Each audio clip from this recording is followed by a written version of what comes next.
so I don't waffle on and go over the time.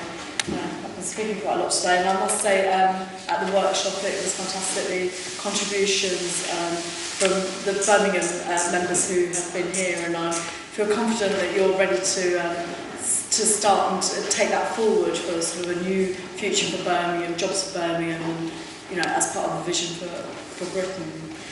But we are facing, or we were facing, a triple whammy consisting of the credit crunch, climate crisis, and the need to address our future energy needs. Some of you have heard the term peak oil, but we have got to make sure that the fuel that we need is affordable, that the supply is secure, and to be honest, we really need that to be on a renewable energy basis. And we have so many people in Britain today who are still in fuel poverty, that so much of their income is still going out on fuel to keep them warm. We know of the elderly who are dying in numbers that can be anticipated year after year, still now, every winter. I heard a story, I think it was from Norway, where somebody looked at the figures of the deaths in the winter, and they said, well, in our country too, the older people do die in the winter, but not when they're indoors. Shocking, absolutely shocking. But with the austerity measures being meted out by this condemned government, we now have a further assault on top of those three, the assault of their budget cuts, a programme of savage cuts that will hit the poorest hardest.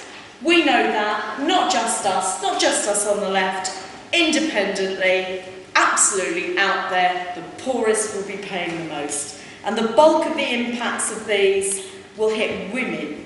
Someone's done the calculation, in fact Diane Abbott, I think, said something in Challenging the Cuts booklet, 72% of these cuts will be felt by women, mothers, people in part-time jobs, as opposed to 28% by men.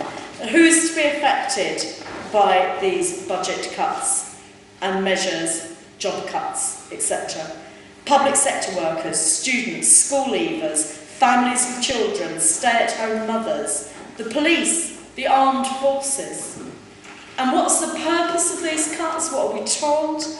To tackle the climate crisis? To end inequalities?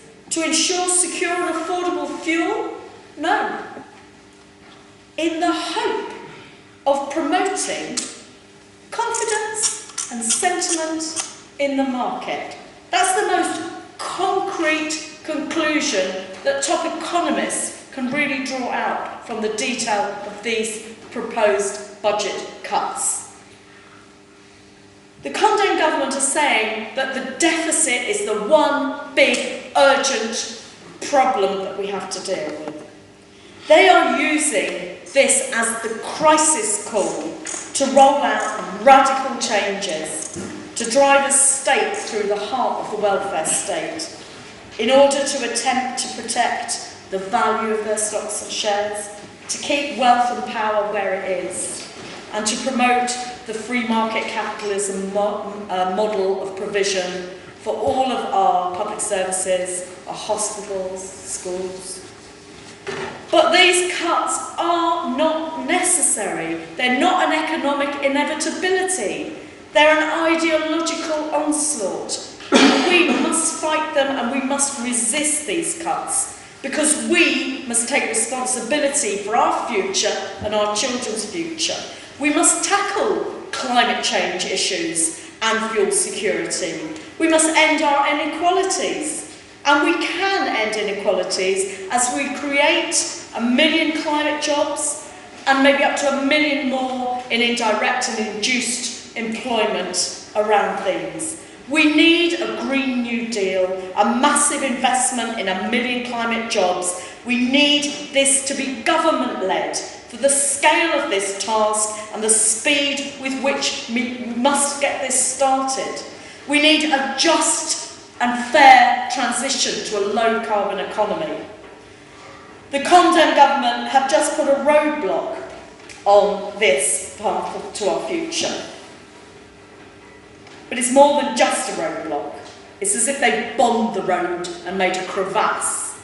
But we've got to fight these cuts. We've got to protect our public services. We've got to fight for these jobs.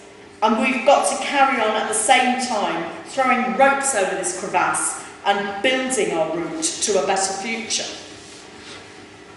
But what of the years just before that? The years of New Labour power? What wasted opportunities?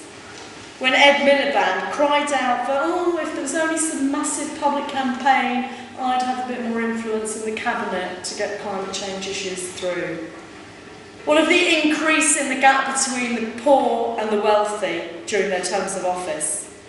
What of the dire record in neglecting social housing? What of the path now leading to the privatisation of our schools with the academy programme, the patchwork privatisation of the health service? New Labour supported the Tory model, market model for these, and they prepared the way for what's coming now. To say nothing of their destructive welfare reform bill, which we'd need another conference for. And Labour offered to cut their own way out of the deficit if they'd got back into government. And again, we can't agree with that. We do need to work together, and if we can get Labour to rethink seriously and come on board, we desperately need it. We don't have time to wait for a Green-led government to do this. There is no time. We have to start now. There are urgent issues to tackle. The solutions can tackle both the environmental and the economic crisis. And we can build a more equal, a happier, healthier society at the same time. And if the opposition won't step up to help us with this, then we, the people, are going to have to do it without them.